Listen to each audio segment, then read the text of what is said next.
Now, this is the most difficult question. You ask me, Sri Vidya, Kundalini, true love. You know why? Because true love, if there is something like that, I think there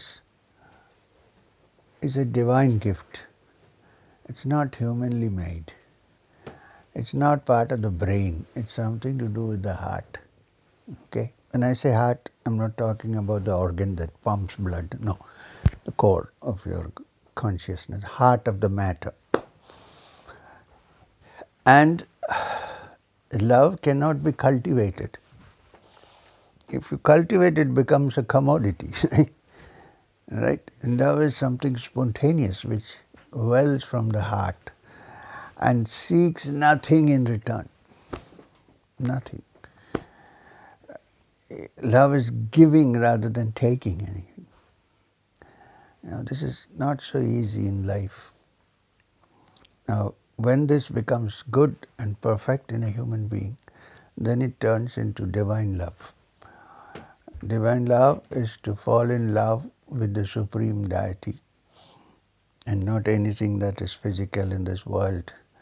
Such a person is ready to give up anything to touch the feet of the Deity or to embrace the Deity. Now, this also cannot be cultivated. I don't think that the spiritual love of the Deity is called bhakti in Indian literature.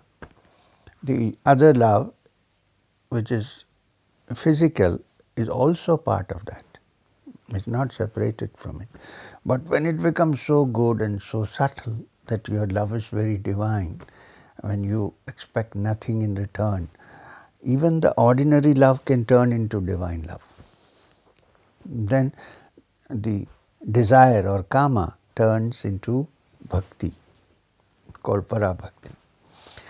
Now I need to tell you a few things about this love we are talking about. First of all, the word hardly explains it.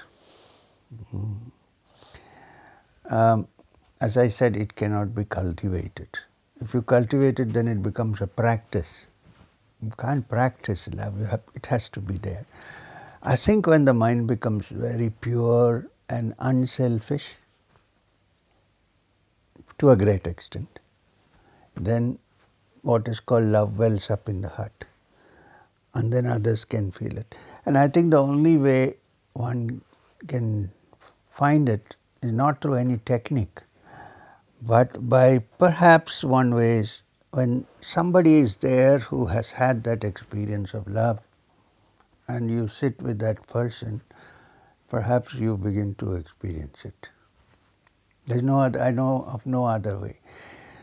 It's like there is a magnet and you have a piece of iron, and as the iron approaches the magnet, it becomes a magnet after a while.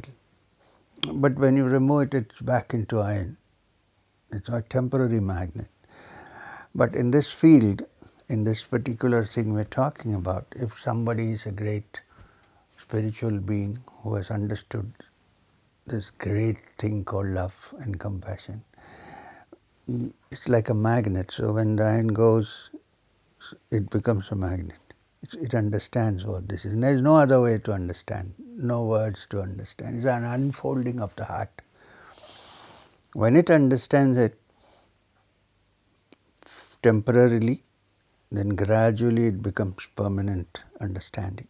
In the beginning it's temporary, like a magnet and iron piece. Now to experience that magnetism, one needs to keep the iron clean.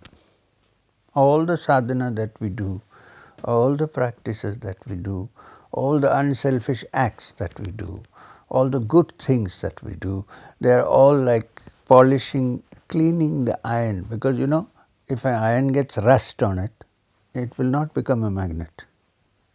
You need to remove the rust. Removing the rust is all that you can do. We cannot do anything else. When the rust is removed, then it wells up automatically from inside. And there have been great spiritual seekers who have wanted only that and nothing else, who don't mind even suffering if they could get a small bit of that love. I mean, beyond this, I don't know how to explain this thing to you. But it starts with small, daily, worldly love. It starts with little things. And then one day you realize this is not confined to any small thing, it's much wider. So therefore all the great teachers have said, practice, when you live in this life, try to be kind, try to be good, try not to hurt people, try to give rather than receive. Gradually the rust is taken off. When the rust is taken off, plop, you go and touch the magnet. You don't do anything about it.